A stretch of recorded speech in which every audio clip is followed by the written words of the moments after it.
எனக்கு அன்பானவர்களே, இயேசுவின் வெற்றி ஊழியம் வழங்கும் இயேசுவின் வெற்றி நேரம் என்னும் இந்த நிகழ்ச்சிக்கு உங்களை அன்போடு வரவேற்கிறோம்.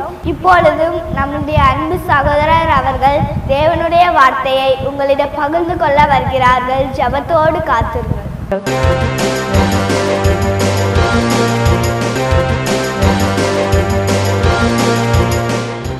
ஆண்டவரும் இரட்சகருமாகிய இயேசு கிறிஸ்துவின் நாமத்தில் உங்கள் யாவருக்கும் அன்பின் வாழ்த்துக்கள். கடந்த நாட்களிலே ஒவ்வொரு நாளும் தேவன் நம்மை நடத்தி வந்தார்.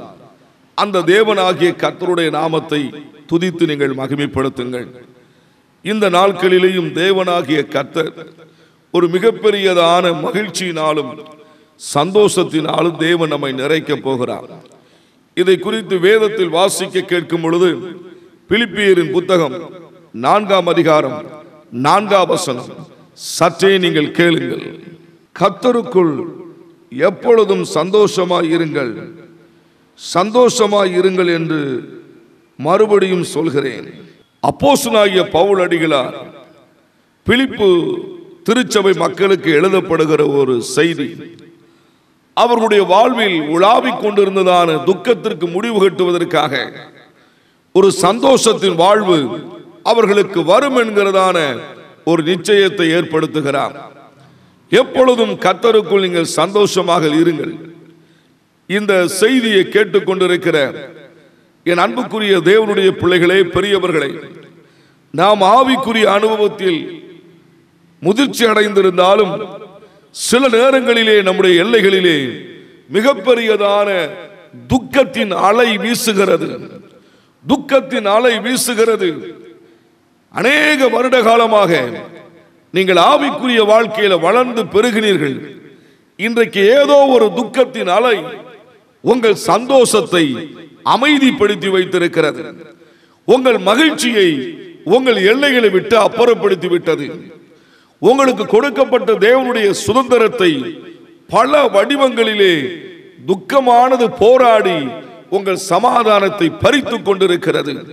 என்ன பிரதர், என்ன நடக்குனே தெரியல, என்னுடைய ஆவிக்குரிய வாழ்க்கையில் இவ்வளவு பெரிய சோகம், இந்த சோகத்தின் வழியாக நான் துக்கித்துக் கொண்டிருக்கிறேன், எனக்காக ஜெபிக்க யாராகிலும் வரமாட்டார்களா என்றே உங்களுடைய மனம் ஏங்கிக் கொண்டிருக்கிறது. என் அன்பு சகோதர சகோதரிகளே, தேவனாகிய கர்த்தர் உங்களை சந்தோஷத்தினாலும் மகிழ்ச்சியினாலும் நிறைந்திருக்க பண்ண போகிறார். கைகளை தட்டி ஒரு சந்தோஷத்தின் வாழ்வு எனக்கு முன்பாக காத்திருக்கிறது, அந்த எல்லைக்குள் நான் சுதந்திரிக்க போகிறேன், அந்த எல்லைக்குள்ளாக நான் சென்றடைய போகிறேன். தேவனாகிய கர்த்தர் சமாதானம் சந்தோஷத்தினால் என்னை நிறைந்திருக்க பண்ணுவார் என்று சொல்லி அவருடைய நாமத்தை மகிமைப்படுத்துங்கள். சரி, நம்முடைய வாழ்க்கையில் சந்தோஷத்தை பறிக்கும் காரியம்தான் என்ன? சந்தோஷத்தை பறிப்பதற்காக சத்துரு பயன்படுத்துகிற அநேக ஆயுதங்கள் உண்டு. ஒன்று துக்கம். துக்கம். இந்த செய்தியை கேட்டுக்கொண்டிருக்கிற நீங்கள் யாராயிருந்தாலும் சரி, எவராக இருந்தாலும் சரி, ஒரே ஒரு காரியத்தை உங்கள் மனதிலே நீங்கள் ஏற்றுக்கொள்ள வேண்டும். நம்முடைய துக்கங்களை எல்லாம் நம்முடைய ஆண்டவராகிய இயேசு கிறிஸ்து சிலுவையிலே சுமந்தார்.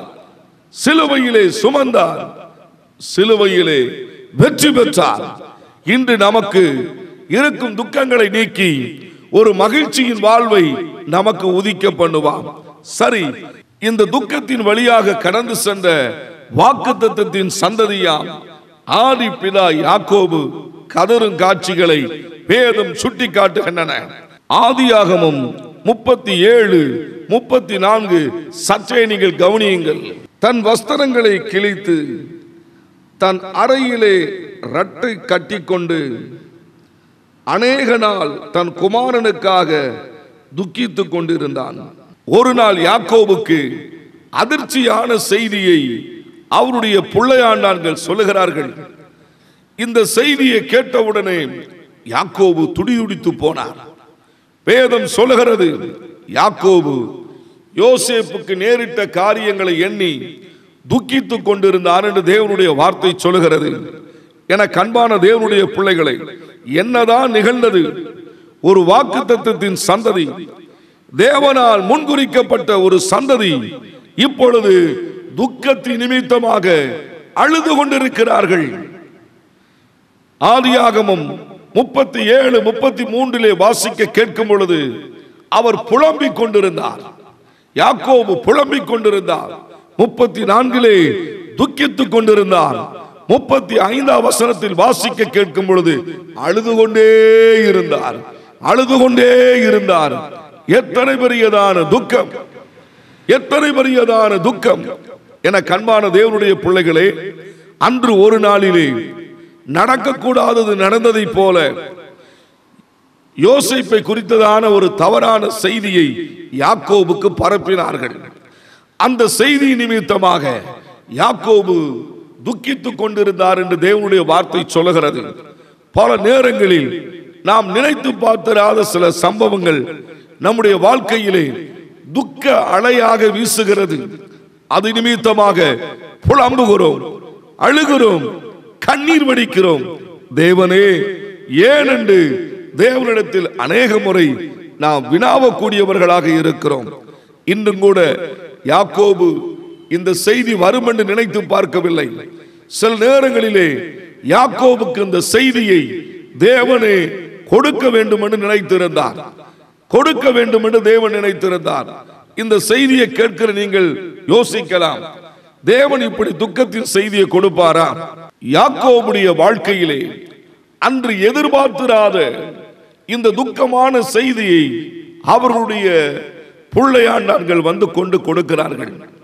சில நேரங்களில் வரும் துக்க செய்தியை கேட்கும் போது நம்முடைய மனம் பதறுகிறது, நம்முடைய மனம் கலங்குகிறது, அழுகிறோம். ஏன் ஆண்டவரே என்று கேட்கிறோம். வேதாகமத்தின் பாதையில் கடந்து சென்ற ஒவ்வொருவரும் துக்கத்திற்கு பின்பாக நிறைவானதை பெற்றுக் கொண்டார்கள் என்று தேவனுடைய வார்த்தை சொல்லுகிறது. யாக்கோபு அழுதான், புலம்பினார், துக்கித்துக் கொண்டிருந்தார். இந்த செய்தியை கேட்டுக்கொண்டிருக்கிற எனக்கு அன்பான சகோதர சகோதரிகளே, ஏதோ ஒரு காரியத்தை குறித்து நீங்கள் துக்கிக்கிறீர்கள். அழுது அழுது அழுது புலம்பிக் கொண்டே இருக்கிறீர்கள். என் பெருமூச்சு என்றைக்கு முடிவுக்கு வரும்? என்னுடைய ஆவியில் இருக்கிறதான சோர்வு என்றைக்கு விலகும் என்றே நீங்கள் கேட்கிறீர்கள். இன்றைக்கு தேவனாகிய கர்த்தர் உங்கள் அருகில் தோன்றி உங்களுடைய கையை பிடித்து சொல்கிறார், ஒரு சந்தோஷத்தின் வாழ்வு காத்திருக்கிறது. உங்கள் தைரியத்தை விட்டுவிடாதீர்கள். விசுவாசத்தோடு கூட தேவன் எல்லா துக்கங்களிலும் எனக்கு ஒரு நிறைவானதை தருவார், நேர்த்தியானதை தருவார், கம்பீர வாழ்வு உண்டு என்று சொல்லி தேவனுடைய நாமத்தை துதித்து நீங்கள் மகிமைப்படுத்த வேண்டும் என்று தேவன் விரும்புகிறார். பல நேரங்களில் தேவனுடைய பிள்ளைகள் துக்கங்கள் வரும்போது துதிக்கிற அனுபவத்தை விட்டு விடுகிறோம், தரிசனத்தை மறந்து விடுகிறோம், தேவன் நமக்கு கொடுத்த பொறுப்புகளை விட்டு விடுகிறோம். போதும் போதும் என்றே நாம் சலித்து விடுகிறோம். இன்றைக்கு இந்த செய்தியை கேட்கிற நீங்கள் ஏதோ ஒரு காரியத்தில் சலித்து போயிருக்கிறீர்கள். அதிலிருந்து நீங்கள் வெளியே வர வேண்டும் என்று தேவனாகிய கர்த்தர் விரும்புகிறார். துக்கம் நமக்கு சொந்தமானது அல்ல. அதற்கு பதிலாக சந்தோஷத்தின் வாழ்வை தேவன் ஏற்படுத்தி வைத்திருக்கிறார். நீங்கள் எப்பொழுதும் சந்தோஷமாய் இருக்கும்படியான, தப்பிக்கொள்ளும்படியான போக்கை தேவன் ஏற்படுத்துவார். என கண்பானவர்களே, உங்கள் துக்க நாட்கள் முடிவுக்கு வரத்தான் செய்யும். யாக்கோபு எத்தனை ஆண்டு காலமாய் இதையே எண்ணி எண்ணி அழுது கொண்டிருந்தார். நினைத்து பார்த்திராத துக்க செய்தி யாக்கோபுக்கு வந்தது. ஆனால் இஸ்ரவேலின் தேவனாகிய கர்த்தர் அதே யாக்கோபுக்கு ஒரு மகிழ்ச்சியின் செய்தியை வைத்திருந்தார்.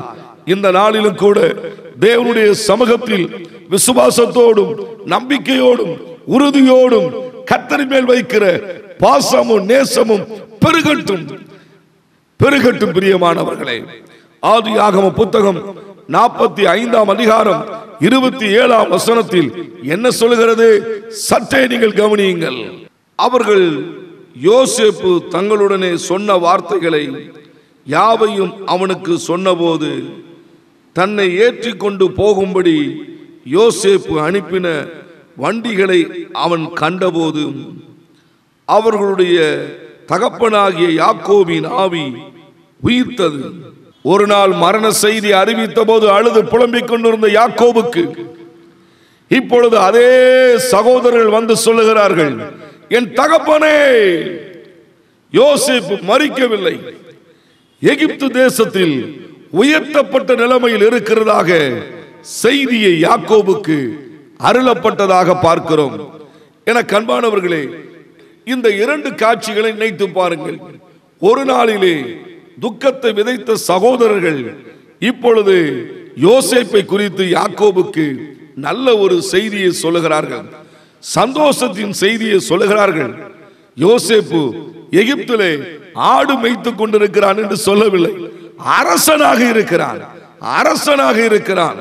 இப்பொழுது யோசித்து பாருங்கள், நம்முடைய ஆண்டவராகிய தேவன் ஒவ்வொரு காலகட்டங்களிலும் தம்முடைய ஜனத்தை நேசித்து அவர்களுக்கு செய்ய வேண்டிய காரியத்தை நேர்த்தியாக நிறைவாக செய்கிற தேவன்.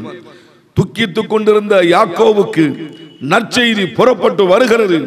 யாக்கோபு அரசனாக இருக்கிறான், மேன்மைப்படுத்தப்பட்டு இருக்கிறான். சுகமான ஒரு வாழ்வு அந்த தேசத்தில் யோசேப்புக்கு அருளப்பட்டிருக்கிறது என்று சொல்லி நற்செய்தி அறிவித்தான். நீங்கள் ஒவ்வொரு நாளும் துக்கித்துக் கொண்டிருந்தீர்கள். இனி வருகிற நாட்களிலே தேவனாகிய கர்த்தர் நற்செய்தியை கேட்கும்படியாக தம்முடைய கிருபைகளையும் இரக்கத்தையும் உங்கள் வாழ்விலே தொடர பண்ணுவார். துக்கத்தை உங்கள் எல்லைகளை விட்டு நிறுத்துவார். யாக்கோபுடைய வாழ்க்கையில் துக்கம் என்கிறதான ஒரு அலை, புலம்பல் என்கிறதான அலை, அழுகை என்கிறதான அலை நிறுத்தப்பட்டது. அதற்கு பதிலாக சந்தோஷமும் மகிழ்ச்சியும் உயிர்ப்பிக்கத்தக்கதான நிலை உருவாக்கப்பட்டது. நீங்கள் வாழ்ந்திருந்து தேவனுக்கு சாட்சியாக இருக்கும்படியாக தேவனாகிய கர்த்தர் உங்கள் ஒவ்வொரு காரியத்திலையும் துணையாக இருந்து உங்களுக்கு உதவி செய்வார். கைகளை தட்டி கர்த்தருடைய நாமத்தை மகிமைப்படுத்துங்கள். என் தேவன் என்னை கைவிட மாட்டார், என்னை தப்புவிப்பார், ஆனந்த சந்தோஷத்தினால் நிறைந்திருக்க பண்ணுவார் என்றே நீங்கள் தேவனை துதிக்கும் போது ஒரு அதிசயத்தை காணும்படியாய் கர்த்தர் நமக்கு கிருபை செய்வார். முதலாவதாக நம்முடைய சந்தோஷத்தை பறிக்கும் ஆயுதம் துக்கம். அது யாக்கோபின் எல்லையை விட்டு துரத்தப்பட்டது. சந்தோஷத்தின் வாழ்வு யாக்கோபுக்கு தொடங்கப்பட்டது. மறுபக்கம் நம்முடைய வாழ்க்கையில் வருகிறதான சந்தோஷத்தை பறிக்கும் காரியம், அதை குறித்து வேதத்தில் வாசிக்க கேட்கும் பொழுது சங்கீதம் 126:4 சற்றே நீங்கள் கேளுங்கள்.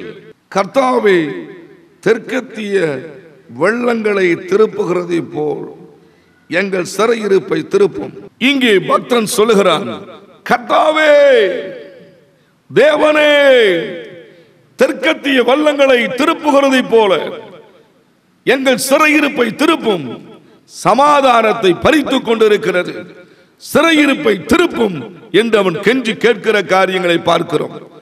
என கண்பான தேவனுடைய பிள்ளைகளே, இன்றைக்கு நாம் ஏதோ ஒரு சிறையிருப்பிலே சிக்கிக் கொண்டிருக்கிறோம்.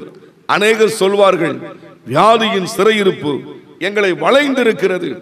மறுபக்கத்தில் சொல்வார்கள், கடன் பாரங்கள் மிகப்பெரிய அளவில் எங்களை ஒடுக்கி வைத்துக் கொண்டிருக்கிறது. இன்னொரு கூட்டத்தார் சொல்வார்கள், ஐயா, எங்களுடைய வாழ்க்கையிலே எல்லாம் இழந்திருக்கிறோம், ஒரு சிறையிருப்பின் தேசத்தில் சிக்கிக் கொண்டிருக்கிறோம், எங்களுக்கு ஆபத்து கிட்டி சேர்ந்து விட்டது, இனி நாங்கள் தப்பி பிழைக்க முடியுமா என்றே கேட்கக்கூடியவர்கள் உண்டு. வேதம் என்ன சொல்கிறது? ஆபத்து காலத்தில் என்னை நோக்கி கூப்பிடு, நான் உன்னை விடுவிப்பேன் என்று தேவனாகிய கர்த்தர் நமக்கு வாக்கு கொடுத்திருக்கிறார். என் அன்பு சகோதர சகோதரிகளே, உங்கள் வாழ்வில் இருக்கிறதான சமாதானத்தை திருடுகிற ஒவ்வொரு சிறையிருப்புகளையும் தேவன் முறிக்க போகிறார். அதற்கு பதிலாக கிருபையினால் உங்களை தூக்கி நிறுத்த போகிறார். நீங்கள் யாராயிருந்தாலும் சரி, ஒரு சுக வாழ்வு சிறையிருப்பில் இருந்து தேவன் உங்களை விடுதலையாக்கி ஒரு ஆனந்த பயணத்தை உங்களுக்கு தொடங்கி கொடுக்க போகிறார். அநேக நாட்களாக நீங்கள் சிறையிருப்பில் இருந்து கவலையோடு கூட இருந்தீர்கள். மறுபக்கத்தில் கண்ணீர் வடித்துக் கொண்டிருந்தீர்கள், இன்னொரு பக்கத்தில் புலம்பிக் கொண்டிருந்தீர்கள். வேதனை நாளுக்கு நாள் பெருகுகிறதே, முடிவு வராதா முடிவு வராதா என்றே ஏங்கினீர்கள். இப்பொழுது ஆண்டவராகிய தேவன் நல்ல ஒரு முடிவை உங்களுக்கு ஏற்படுத்தி கொடுத்து உங்கள் சிறையிருப்பை தேவன் உங்களை விட்டு அப்புறப்படுத்த போகிறார். தெற்கத்திய வெள்ளங்களை திருப்புகிறதை போல் எங்கள் சிறையிருப்பை திருப்பும் ஆண்டவரே. எத்தனை உரிமையான ஜெபம்! இன்றைக்கு உங்களுடைய வாழ்க்கையில் எந்தெந்த காரியங்கள் திருப்பப்படணுமோ தேவனை நோக்கி முறையிடும் போது தேவன் தம்முடைய அதிசய வல்லமையை வெளிப்படுத்துவார். ஆம் பிரியமானவர்களே, வேதத்தில் வாசிக்க கேட்கும் பொழுது நியாயாதிபதிகளின் புத்தகம் 4ஆம் அதிகாரம் 3ஆம் வசனம் என்ன சொல்லுகிறது? சற்றே நீங்கள் கவனியுங்கள். அவனுக்கு 900 இரும்பு ரதங்கள் இருந்தது. அவன் இஸ்ரவேல் புத்திரரை 20 வருஷம் கொடுமையாய் ஒடுக்கினான். இஸ்ரவேல் புத்திரர் கர்த்தரை நோக்கி முறையிட்டார்கள். தேவனாகிய கர்த்தர் அற்புதமாக ஆச்சரியமாக நடத்தப்பட்ட ஜனம் இஸ்ரவேல் ஜனங்கள். இப்பொழுது கானானின் ராஜா யாபீனுடைய நாட்களிலே ஒரு சோகமான ஒரு காரியம். அவனுடைய ராணுவ தளபதி செசரா இந்த இஸ்ரவேல் ஜனங்களின் மேலே படையெடுக்கிறான். ஒவ்வொரு நாளும் படையெடுத்து 20 ஆண்டு காலமாக அவருடைய வாழ்வில் ஒரு சோக செய்தியை ஏற்படுத்தினார். நன்கு நீங்கள் கவனிக்க வேண்டும். 20 ஆண்டு காலம் சோக செய்தியை உருவாக்கி கொண்டிருக்கிறான். கானானின் ராஜாவாகிய யாபீனும் அவனுடைய சேனாதிபதியாக இருக்கும் செசராவும். இந்த 2 பேரும் என்ன நினைத்தார்கள்? இஸ்ரவேல் அடிமைகளாக சிக்கிக் கொண்டார்கள். இனி நம்முடைய வாழ்வில் அவர்கள் நிமித்தமாக நன்மைகளை பெற்றுக்கொண்டு வரலாம் என்று சொல்லி ஒவ்வொரு நாளும் இஸ்ரவேல் ஜனங்களை கானானின் ராஜாவாகிய யாபீன் செசராவும் ஒடுக்கி கொண்டு வந்தான். இவர்கள் தங்களுடைய வாழ்வில் சுதந்திரத்தை இழந்தார்கள். சுகமாய் இருக்க முடியவில்லை. மகிழ்ச்சியாக இருக்க விரும்பினார்கள். மகிழ்ச்சியாக இருக்க முடியவில்லை. ஒன்றல்ல இரண்டல்ல 20 ஆண்டு காலம் சிறையிருப்பின் மிகப்பெரியதான துயரத்தில் சிக்கிக் கொண்டிருந்தார்கள். அந்த நேரத்தில் தேவனை நோக்கி முறையிட்டார்கள் என்று தேவனுடைய வார்த்தை சொல்லுகிறது. வேதத்தில் வாசிக்க கேட்கும் பொழுது அவர்கள் முறையிட்ட போது இஸ்ரவேலின் தேவனாகிய கர்த்தர் பரலோகத்திலிருந்து கேட்டார். அந்த நாட்களில் நியாயாதிபதிகள் நியாயம் விசாரித்து வருகிற நாட்களில் தெபோரால் நியாயம் விசாரித்து வந்தார்கள்.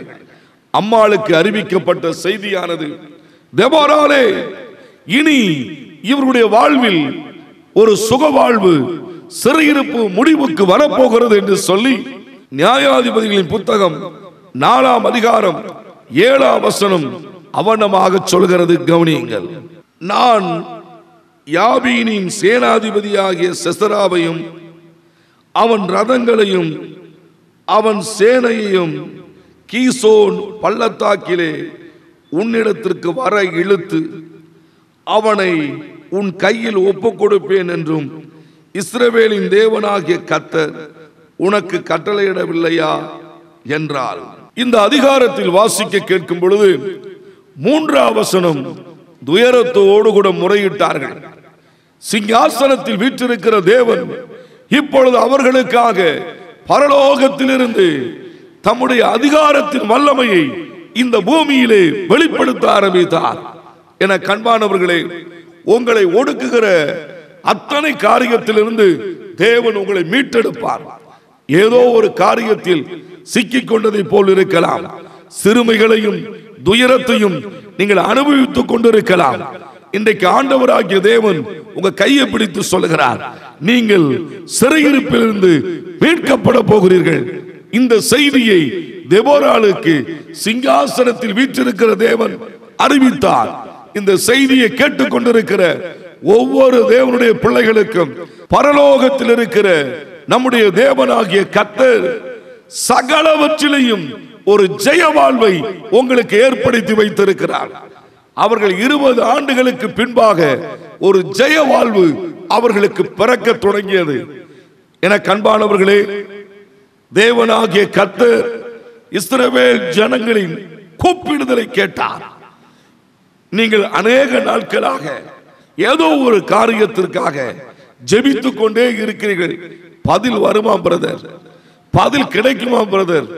இது என்ன போராட்டம்னு தெரியவில்லை, என்ன சாப போராட்டம்னு தெரியவில்லை, என்ன காரியத்திற்கு இது வந்ததென்று தெரியவில்லை. என்ன வந்தாலும் தேவனை நோக்கி நாம் முறையிடும் போது, அவருடைய சமூகத்தை நாடி நிற்கும் போது, தேவன் ஒருபோதும் நம்மை கைவிடவே மாட்டார், கைவிடவே மாட்டார். என அன்பான தேவனுடைய பிள்ளைகளே, உங்கள் சூழ்நிலைகள் சிறையிருப்பை போல் இருக்கலாம், அது மாற்றி அமைக்கிற தேவனுடைய வல்லமை உங்கள் அருகிலே இப்பொழுது வெளிப்பட்டுக் கொண்டிருக்கிறது. நடந்தது என்ன? அன்றைக்கு தெபோராள் சொல்லுகிறார், பாராக்கே பாராக்கே, அடிமைத்தனம் முறிக்கப்படும் காலம் வந்துவிட்டது. இன்றைக்கு ஆண்டவர் உங்களை பார்த்து சொல்லுகிறார், தேவ பிள்ளைகளே, தேவ பிள்ளைகளே, உங்கள் அடிமைத்தனம் சிறையிருப்பு முடிவுக்கு வரப்போகிறது, முடிவுக்கு வரப்போகிறது. கைகளை தட்டி கர்த்தருடைய நாமத்தை நீங்கள் மகிமைப்படுத்துங்கள். வேதம் சொன்ன வண்ணமாக தேவனாகிய கர்த்தர் அன்றைக்கு அவர்களுக்காக இறங்கி கிரியை செய்ய ஆரம்பித்தார். தேவனுடைய வார்த்தை சொல்லுகிறது, இஸ்ரவேல் ஜனங்களின் மேல் யுத்தங்களை நடப்பித்து நன்மையானதை பறித்துக் கொண்டிருந்த கானானின் ராஜா தோற்கடிக்கப்பட்டான், சத்துரு துரத்தப்பட்டான், சத்துரு துரத்தப்பட்டான். தேவ ஜனங்களோ சுதந்திரம் அடைந்தார்கள், சுதந்திரம் அடைந்தார்கள். இந்த நாளிலும் கூட உங்கள் வாழ்வில் இருக்கிற எல்லா சிறையிருப்புகளும் மாறும். தேவனாகிய கர்த்தர் நிச்சயம் மாற்றுவார். அவர்களுக்கு இருந்த 20 வருடம் சிறையிருப்பை தேவன் மாற்றினார், வெற்றியின் வாழ்வை கொடுத்தார், சுகத்தின் வாழ்வுக்கு நேராக தேவன் அவர்களை நடத்தினார். ஒரு சந்தோஷம் அவர்களுக்கு வந்ததாக தேவனுடைய வார்த்தை சொல்லுகிறது. என் அன்புக்குரிய சகோதர சகோதரிகளே, உங்கள் மத்தியில் நின்று பிரசங்கம் பண்ணுகிறேன். ஊழிய அனுபவத்திலே இத்தனை ஆண்டு காலம் எத்தனை சிறையிருப்புகள், எத்தனை சிறையிருப்புகள் வந்த போதிலும் தேவன் ஒருபோதும் கைவிடவே இல்லை. கரந்தாங்கினார், சுமந்து வந்தார், நடத்தி வந்தார், துணையாக இருந்தார், ஜெயிக்க வைத்தார், கிருபையினால் நிலைத்து நிறுத்தி வைத்திருக்கிறார்.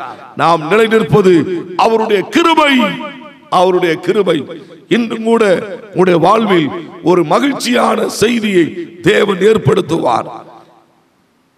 சந்தோஷத்தை திருடுகிற இரண்டாவது காரியம் பார்த்தோம், சிறையிருப்பு. தேவன் சிறையிருப்பை திருப்புகிறார். மூன்றாவதாக சந்தோஷத்தை கெடுக்கும்படியாக போராடுகிற காரியம் வெறுமை. இதை குறித்து வேதத்தில் வாசிக்க கேட்கும் பொழுது யோவேல் தீர்க்கதரிசியின் புத்தகம் 1ஆம் அதிகாரம் 12ஆம் வசனம், திராட்சை செடி வதங்கி அத்திமரம் சாரமற்று போகிறது, மாதுளை பேரிச்சம் கிச்சலி முதலிய வெளியின் செடிகள் எல்லாம் வாடி போயின, சந்தோஷம் மனுபுத்திரை விட்டு ஒளிந்து போயிற்று. இங்கே வாசிக்க கேட்கும் பொழுது ஜனத்தின் நடுவிலே ஒரு வெறுமையை பார்க்க முடிகிறது. மரத்தை பார்க்கிறார்கள், கனி வகைகளை பார்க்கிறார்கள், எங்கும் அவருடைய வாழ்க்கையில் ஒரு செழுமை இல்லை. அதை பார்த்து பார்த்து மனிதனுடைய வாழ்விலே சந்தோஷம் அவர்களை விட்டு எடுபட்டு போய்விட்டது, சந்தோஷம் எடுபட்டு போய்விட்டது என்று தேவனுடைய வார்த்தை சொல்லுகிறது.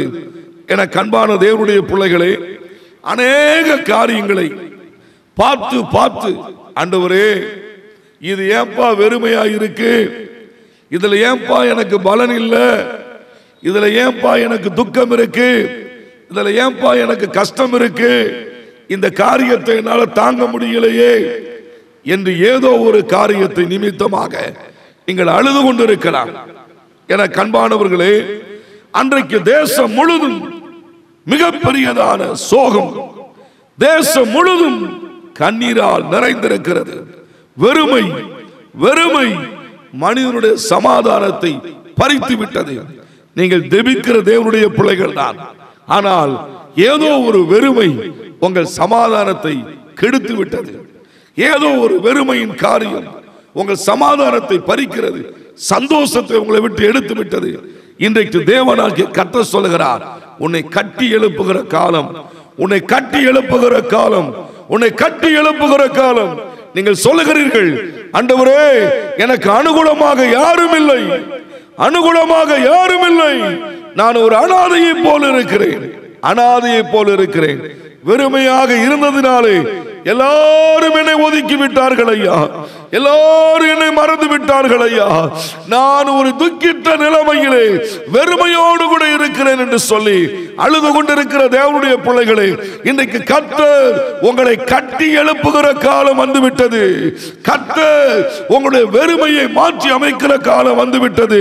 கர்த்தர் உங்களுக்கு சிறப்பானதை கொடுக்கிற காலம் வந்துவிட்டது. வேதம் என்ன சொல்லுகிறது? கிச்சிலி மரம், மாதுளை, பேரிச்சை எல்லாம் வாடி போய் பலனற்று போய் ஒன்றுமில்லாமல் இருக்கிறது. ஆசாரியர்கள் தொட்டு அங்கு இருக்கும் ஒவ்வொருடைய வாழ்விலும் மிகப்பெரியதான சோகம், சோகம், சோகம். இந்த சோகத்தை ஆண்டவராகிய தேவன் முடிவுக்கு கொண்டு வர சித்தம் கொண்டார். என்ன நடந்தது?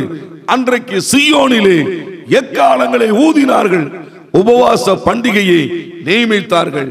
இப்பொழுதும் கூட உங்களுடைய வாழ்க்கையில் இருக்கிறதான வெறுமை மாற வேண்டுமா? தேவ சமூகத்திற்கு ஓடோடி வந்து, ஆண்டவரே எங்களுக்கு இரக்கம் செய்யுங்கப்பா, நாங்கள் செய்த காரியங்களை மன்னிங்கப்பா, உமக்கு பிரியமில்லாத காரியத்தை எங்களை விட்டு அகற்றி விடுங்கப்பா. தேவ சமூகத்தில் ஜெபிப்போம், பொறுத்துணையோடு கூட ஜெபிப்போம். தேவனே எங்களுக்கு இரக்கம் செய்வீர் என்று எத்தனை பேர் நீங்கள் ஜெபிக்க போகிறீர்களோ அத்தனை பேருடைய வாழ்விலும் தேவனாகிய கர்த்தர் உங்கள் உபவாச ஜெபத்தை கேட்பார், உங்கள் விண்ணப்பத்தை கேட்பார். வெறுமையை மாற்றுவதற்கு ஒரே ஆயுதம். என கண்பானவர்களே, அவர்கள் மனம் திரும்பினார்கள். சில நேரத்தில் தேவனுடைய பிள்ளைகள் நாம் மனம் திரும்புவதற்கு பதிலாக நம்ம ஜெபித்துக் கொண்டு இருப்போம். மனம் திரும்பணும், ஜெபிக்கணும், ஜெபித்துக் கொண்டு இருப்போம், மனம் திரும்ப மாட்டோம். அங்கதான் இருக்கு பிரச்சனை. இஸ்ரவேல் ஜனங்கள் கர்த்தருடைய கட்டளையை விட்டு விட்டார்கள், தேவனுடைய நேசத்தை பறிகொடுத்தார்கள், உலக நேசத்தை விரும்பினார்கள், தேவ சமூகத்தை புறக்கணித்து தள்ளினார்கள். அதனாலதான் அவருடைய வாழ்க்கையிலே சோகம், துக்கம், நிறைவு இல்லாமல் போனது, மகிழ்ச்சியை பறிகொடுத்தார்கள். இந்த செய்தியை கேட்கிற நீங்கள் எப்படி இருக்கிறீர்கள் என்பது ஆராய்ந்து பார்த்து, தேவனே கிருபை தாரும், உம்முடைய சமூகத்திற்கு வருவேன் என்று நீங்கள் தேவனுடைய கைகளில் உங்களை ஒப்பு கொடுக்கும் போது தேவனுடைய வார்த்தை சொல்லுகிறது. யோவேலின் புத்தகம் 2ஆம் அதிகாரம் 26ஆம் வசனத்தில் வாசிக்க கேட்கும் பொழுது, இனி வரப்போகிற காலத்தை தேவன் அவர்களுக்கு அறிவித்தார். என்ன சொன்னார்? நீங்கள் சம்பூர்ணமாய் சாப்பிட்டு திருப்தி அடைந்து அதிசயமாய் உங்களை நடத்தி வந்த தேவனை துதிப்பீர்கள். ஹலோ பிரதர், இனி வரப்போகிற காலம் ஒரு சம்பூர்ணமான ஒரு காலம். ஏன்? ஆண்டவராகிய தேவன் உங்களுக்கு சந்தோஷத்தை கொடுக்க திட்டமிட்டு இருக்கிறார். நீங்கள் அவர் கைகளிலே ஒப்பு கொடுத்தபடியினால் சம்பூர்ண வாழ்வை தேவனே உங்களுக்கு ஏற்படுத்தி கொடுக்கிறார். இப்பொழுதும் கூட சற்றே நீங்கள் யோசித்து பாருங்கள். பெருமைக்கு என்ன காரணம்? தேவனுடைய அன்பை விட்டுவிட்டீர்கள், தேவனுடைய கட்டளையை விட்டுவிட்டீர்கள், தேவன் சொன்னதை நிறைவேற்றாமல் போய்விட்டீர்கள். அதனால்தான் நம்முடைய வாழ்க்கையிலே வெறுமை. அந்த வெறுமையை மாற்றுவதற்கு உபவாச ஜெபம், தேவ சமூகத்திலே தாழ்த்தி ஜெபிக்கும் போது கர்த்தர் மனதிறங்குவார், நம்முடைய குறைகளில் இருந்து நம்மை மன்னிப்பார், தூக்கி எடுப்பார், நம்மை ஒருபோதும் தள்ளிவிட மாட்டார். பிரதர், சகோதரியே, உங்களை ஒருபோதும் கர்த்தர் தள்ளிவிட மாட்டார். கிருபையினால் உங்களுக்கு இறங்குவார். சம்பூர்ணமான ஒரு வாழ்வை தந்து உங்களை திருப்தியாக்க போகிறார், திருப்தியாக்க போகிறார். நீங்கள் சந்தோஷத்தோடு கர்த்தரை துதிக்க போகிறீர்கள். ஆமென். அப்படித்தான் தேவனுடைய வார்த்தை சொல்லுகிறது. இந்த நாளிலும் கூட எப்பொழுதும் சந்தோஷமாயிருங்கள். மறுபடியும் நான் உங்களுக்கு சொல்லுகிறேன் என்று பவுல் சொன்ன வண்ணமாக நாம் சந்தோஷமாயிருக்க கர்த்தர் நமக்கு கிருபை தருவாராக. என கண்பானவர்களே, நம்முடைய வாழ்க்கையிலே சந்தோஷத்தை பறிக்கும் ஆயுதம் துக்கம், சிறையிருப்பு, வெறுமை. இன்றைக்கு ஆண்டுடைய கைகளில் ஒப்பு கொடுப்போம். கர்த்தர் இரக்கம் செய்யும்படியாக பரலோக பிதாவே, உம்முடைய குமாரனாகிய இயேசுவின் நாமத்தினால நாங்கள் ஜெபிக்கிறோம். இப்பொழுதும் கூட கர்த்தாவே, எங்கள் ஆண்டவருடைய கிருபையானது என்னோடு கூட இணைந்து ஜெபிக்கிற ஒவ்வொருவரையும் தொடும்படியாக நாங்கள் ஜெபிக்கிறோம். இவர்களுக்கு ஒரு சந்தோஷம் பிறக்கட்டும்யா. பிள்ளைகளை குறித்த ஒரு சந்தோஷம் வரட்டும் ஆண்டவரே. இவருடைய தொழிலை குறித்த ஒரு சந்தோஷம் வரட்டும் ஆண்டவரே. இவர்களுக்கு கொடுக்கப்பட்ட பொறுப்பு நிமித்தமாக ஒரு சந்தோஷம் வரட்டும் ஐயா. கிருபையும் தயவும் இரக்கமும் இவர்களுக்கு உதவி செய்யட்டும் ஐயா. எங்கள் ஆண்டவர் ஆசீர்வதிக்கணும் அப்பா. எங்கள் ஆண்டவர் இரக்கம் செய்யணும் அப்பா. கர்த்தர் தயவை கொடுக்கணும் அப்பா. உங்க கரங்களில் ஒப்பு கொடுக்கிற ராஜா, என்னோடு கூட இணைந்து ஜெபிக்கிற ஒவ்வொரு குடும்பத்தின் மேலும் ஒரு சந்தோஷம் புறப்பட்டு வரட்டும். துக்கத்தின் ஆவிகள் வெளியேறட்டும். சிறையிருப்பின் ஆவிகள் வெளியேறட்டும். வெறுமை வறுமை வெளியேறி இயேசுவின் நாமத்தில் நன்மையும் கிருபையும் இவர்களை தொடரட்டும். ஆரோக்கியமும் சமாதானமும் பெருகட்டும். தேவனே, இவர்கள் கையிட்டு செய்கிற ஒவ்வொரு காரியத்தையும் கர்த்தர் ஆசீர்வதிப்பீராக. நன்மையினாலே நிறைந்திருக்க பண்ணுவீராக. உங்க கரங்களிலே முற்றிலும் ஒப்பு கொடுக்கிறோம். இவர்களை ஆசீர்வதிங்கப்பா, பலப்படுத்துங்க. உம்முடைய வல்லமையினாலே மூடி மறைத்துக்கோங்க. பொல்லாங்கனுடைய சதி திட்டங்கள், இவர்களுக்கு எதிராக புறப்பட்ட எல்லா சதி திட்டங்களும் உடைக்கப்படட்டும். நன்மை பெருகட்டும். சமாதானத்தில் நிலைத்திருக்கட்டும். சந்தோஷத்தினால் நிரப்பப்பட்டிருக்கட்டும். இயேசுவின் நாமத்தில் ஜெபிக்கிறோம் நல்ல பிதாவே. ஆமென், ஆமென். என கண்பானவர்களே, கர்த்தர் சந்தோஷத்தினால் நம்மை நிறைந்திருக்க பண்ண போகிறார். எங்கள் முகவரி பிரதர் கே செல்வம், இயேசுவின் வெற்றி ஊழியம், 1E கீழ் 280, போல்பேட்டை மேற்கின் தொடர்ச்சி, மீளவிட்டான் ரோடு, தூத்துக்குடி. அவர் contact brother K Selvam, victory of Jesus ministry, 1E பார் 280, போல்பேட்டை வெஸ்ட், மீளவிட்டான் ரோடு, தூத்துக்குடி.